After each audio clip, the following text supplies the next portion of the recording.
Le mouvement tend à déshumaniser, à séparer plus qu'il ne rassemble, plus qu'il ne lutte et plus qu'il ne dénonce. C'est cette séparation entre les deux genres, entre les deux sexes, qui a amené toutes sortes de dérives auxquelles on assiste aujourd'hui. Nous en sommes aujourd'hui à un point où il est difficile de communiquer en tant qu'être humain. L'homme est décrit par le mouvement féministe comme la créature la plus horrible qu'on devrait éviter à tous les prix. Et ce qui m'inquiète dans le féminisme de nos jours, avec lequel je suis tout à fait d'accord quand il s'agit d'égalité des salaires, bien sûr à mérite égal, bien sûr, et quand il s'agit de la liberté de la femme dans tout ce qui concerne ses fonctions féminines, comme par exemple limitation des naissances sous toutes ses formes, etc. Ça, je suis tout à fait d'accord, naturellement.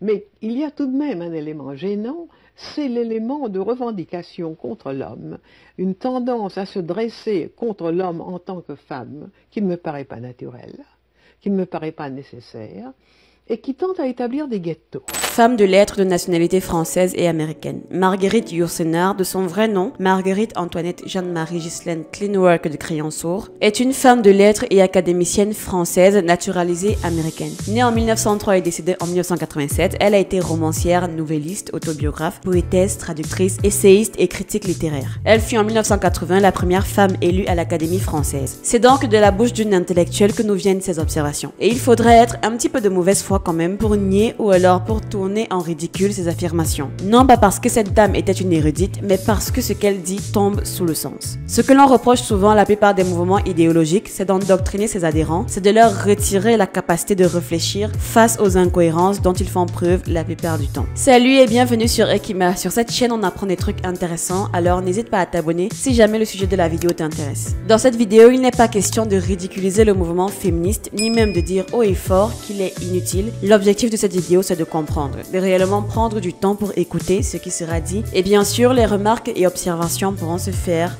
mais après avoir écouté l'entièreté du propos. Je suis de ceux qui pensent que, malgré le mauvais départ et les mauvaises raisons qui ont amené à la création de ce mouvement, il est néanmoins possible d'en faire quelque chose d'utile aux femmes, bien sûr. C'est d'ailleurs ce qu'elle dit dans l'extrait que j'ai mis en début de vidéo. Il y a des luttes importantes, cruciales pour lesquelles ce mouvement devrait y mettre davantage d'ardeur, mais il y en a certaines qui, comme on l'observe aujourd'hui, ne sont même plus des luttes, mais juste des comparaisons et des bras de fer inutiles. Et alors, quand je vois les femmes établir des maisons d'édition rien que pour femmes, ou même des clubs rien que pour femmes, ou n'importe quoi, ou des restaurants rien que pour femmes, ou des boîtes de nuit comme il y en a maintenant à Paris et ailleurs, rien que pour femmes, j'ai rien contre. Mais je me dis que c'est de nouveau un ghetto, qu'elles auraient été bien fâchées il y a 30 ans, si on leur avait dit vous n'avez le droit que d'aller dans un restaurant pour dames, comme autrefois il y avait des compartiments dans les chemins de fer pour dames, et qu'elles sont en train de recréer ça, ce qui est très malheureux, et que rien ne se fera que par une compréhension, une sympathie et une collaboration plus grande des hommes et des femmes. Et je voudrais voir les femmes penser à une espèce de fraternité humaine, au lieu de s'opposer d'un groupe à un autre. Je disais tantôt des bras de fer inutiles. La vidéo date peut-être des années 80, mais le problème est toujours d'actualité. Tiffen Day, tu es notamment connu pour avoir inventé et revendiqué la féminine universelle, qui est une manière de s'exprimer exclusivement au féminin. Si exclusivement à la féminine, oui. Exclusivement à la féminine. Le mouvement tend à déshumaniser, à séparer plus qu'il ne rassemble, plus qu'il ne lutte et plus qu'il ne dénonce. C'est cette séparation entre les deux genres, entre les deux sexes, qui a amené toutes sortes de dérives auxquelles on assiste aujourd'hui. Nous en sommes aujourd'hui à un point où il est difficile de communiquer en tant qu'être humain. L'homme est décrit par le mouvement féministe comme la créature la plus horrible qu'on devrait éviter à tous les prix. Je suppose que vous êtes déjà tombé sur cette trend où une femme se demande entre passer la nuit dans la forêt avec un ours et de la passer avec un homme qu'elle ne connaît pas, donc un inconnu, laquelle des deux situations préférerait-elle? Si vous me demandez si je préfère être perdue en forêt avec un homme ou un ours, je choisis l'ours. En gros, si vous êtes dans la forêt, vous êtes keblo dans la forêt, est-ce que vous préférez être avec un homme, genre bloqué avec un homme ou avec un ours? En vrai, je préfère l'ours. Parce que je me dis que avec l'ours, je suis sûre de mourir. Avec l'homme, Peut-être qu'il va se passer un truc avant, plutôt que mourir directement, genre. Et elles sont nombreuses à avoir dit, non seulement en commentaire ou même dans les reprises de la vidéo, qu'elles préféreraient passer la nuit dans la forêt en compagnie de l'ours que de la passer avec un inconnu, donc un homme qu'elles ne connaissent pas. Je ne suis pas en train de dire que je ne comprends pas la décision de ces femmes de choisir l'ours à l'homme, ou qu'elles ont tort de choisir l'ours à l'homme, parce que rien ne justifie de toute façon les agressions et violences qu'ont subi les femmes de la part des hommes. Voilà, le disclaimer et les faits. Je suis juste en train de dire que le monde dans lequel nous sommes ne laisse plus la place à la présomption d'innocence, autant chez les hommes que chez les femmes. Bon, on ne va pas se mentir, surtout chez les hommes. Pourtant, les profils somanapsie ne représentent que 15% de la population masculine. Alors, somanapsie signifie sociopathe, machiavélique, narcissique et psychopathe. Et c'est donc à cause de ces 15% que les hommes de base ont été catégorisés de dangereux, et à contrario, une femme de base c'est inoffensif jusqu'à ce qu'elle vous montre qu'elle peut être aussi dangereuse. Et malheureusement, c'est à force d'entendre à répétition des phrases du genre « je choisis l'ours », que les hommes sont tous des violeurs, etc., que les comportements tels que la misogynie par exemple émergent avec autant d'ardeur. Et ce qui s'est produit malheureusement, c'est que beaucoup de femmes se font de la vie masculine un idéal. C'est une drôle d'idée parce que je ne trouve pas la vie des hommes si idéale que ça. Mais rêvent d'être l'équivalent d'un monsieur qui se lève à 7h30 du matin, prend sa serviette sous son bras, avale rapidement son café et se précipite au bureau. Alors ça, comme une idée de la libération, je veux dire que c'est une idée qui me laisse froide. Et l'idée de la carrière, l'idée du succès d'argent, du succès de domination, être un administrateur, enfin, qui organise et qui a des personnes d'une façon presque militaire, on pourrait presque dire, devient pour la femme, ça se voit très bien quand on lit certaines revues féministes, l'idéal du succès humain. À mon avis, c'est une défaite épouvantable dans les deux sexes. Je ne pense pas que je l'aurais mieux dit que cette dame. Si pour une femme, l'idéal du succès est de transformer sa vie féminine en une vie masculine, eh bien c'est si triste. Et ça rejoint tout ce que j'aurais pu déjà dire au sujet de la mauvaise direction dans laquelle le mouvement féministe, ou devrais-je dire les féministes, vont. Au lieu de réfléchir au féminin, à comment ce mouvement pourrait leur être utile, elles préfèrent se focaliser sur une rivalité qui n'a pas lieu d'être, en pensant que c'est en obtenant ce que le sexe opposé a obtenu qu'elles auront accompli quelque chose d'inouï, d'inédit, alors que pas du tout. Dans une de mes vidéos sur le féminisme, je pense même que je l'avais déjà souligné. Cet aspect très triste qui apparaît souvent en fin de vie de certaines successful women, à l'instar de Candice Bushnell, romancière et journaliste américaine, qui avait avoué au journal britannique le Daily Mail qu'elle regrettait de ne pas avoir eu une vie de femme, d'avoir privilégié sa carrière au détriment de sa maternité. Aujourd'hui, elle est dans la soixantaine si je ne me trompe pas, et elle affirme se sentir seule, et il y a de quoi. C'est triste de s'être enfermée dans un idéal qui au fond n'était même pas un idéal. Elles sont nombreuses à secrètement regretter d'avoir été bornées, ou devrais-je dire d'avoir été endoctrinées au point de négliger ce qui fait naturellement d'elle une femme. Vous pourrez le nier autant que vous voudrez, vous pourrez le combattre autant que vous le souhaitez, mais la nature d'une femme c'est de donner la vie.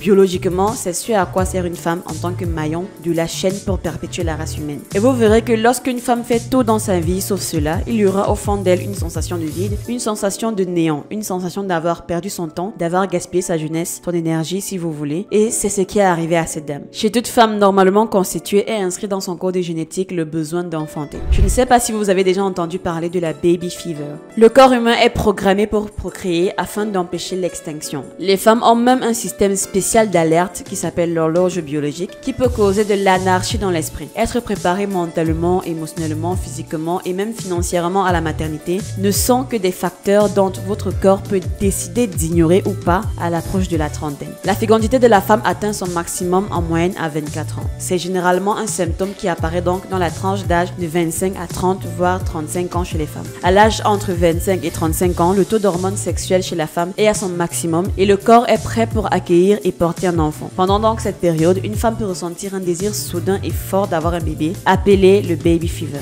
Le changement peut être assez radical et se manifester comme une espèce d'obsession. En gros, votre corps vous fera comprendre qu'il est l'heure, qu'il est temps de faire ce pourquoi la nature vous a créé. En d'autres termes, donner la vie. Et ce sera même encore plus vicieux. À chaque fois que vous verrez quelque chose qui vous rappelle un enfant, un bébé, vous allez être nostalgique de quelque chose que vous n'avez même pas encore vécu. Et c'est fait exprès. Parce que si toutes les femmes décident de se faire des carrières de successful women, si tout le monde veut être une boss lady, ce sera donc à qui de donner la vie. L'humanité est donc vouée à s'éteindre. Quoique ce futur en tout cas fera plaisir à plein de personnes. Ceux bien sûr qui sont derrière la création, ou devrais-je dire la machination de tels mouvements qui au fond n'ont jamais servi à réellement émanciper qui que ce soit. Juste à nous enfermer dans un paradigme où tout le monde travaille et une extrême minorité en profite. Alors, il y a autre chose. Il y a le fait qu'on est un petit peu sidéré. Quand on voit certaines revues féminines et on voit un article brûlant en première page, vous disant que la condition des femmes est atroce et qu'elle devrait s'élever à une condition égale à celle de l'homme, et surtout ceci et surtout cela.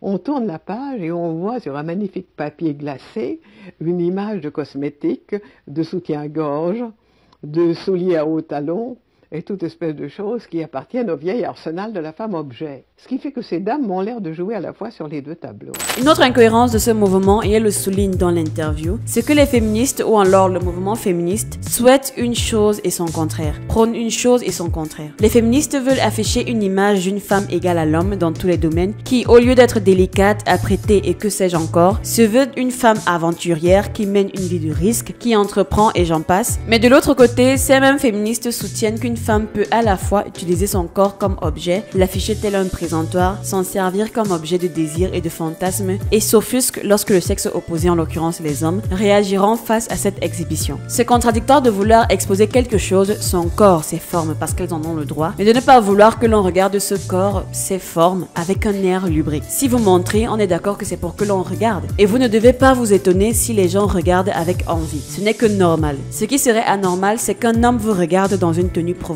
et ne se sente pas provoqué à minima. D'ailleurs, vous serez même les premières à trouver ça étrange. Vous allez lui demander, est-ce que tu es gay par hasard? Why are you gay? C'est en ça que je trouve contradictoire cette façon de penser des adhérentes de ce mouvement. Et comme le dit Marguerite, elles ont tendance à glisser d'un côté à l'autre sous prétexte qu'elles ont le droit alors que c'est incohérent. Soit la femme c'est un bel objet et fragile qu'on doit entretenir, soit c'est un bonhomme solide qui n'hésite pas à se salir les mains lorsqu'il faut qu'elle assure sa survie. Mais à aucun moment ça ne peut être les deux. Voilà pourquoi aujourd'hui en fait les hommes sont perdus et perturbés un petit peu par l'attitude de ces femmes dites modernes, dites féministes. N'importe qui serait perturbé par cette double face, ce double masque qu'elles brandissent, surtout lorsque ça les arrange. Voilà, je pense qu'on va s'arrêter là. L'interview était encore plus longue que ça. Mais je voulais surtout réagir concernant cet aspect du féminisme qu'elle a si bien souligné selon moi. Donc, c'était juste une petite vidéo réaction. Dites-moi ce que vous en pensez dans les commentaires et on se dit à la semaine prochaine pour une nouvelle vidéo. Ciao!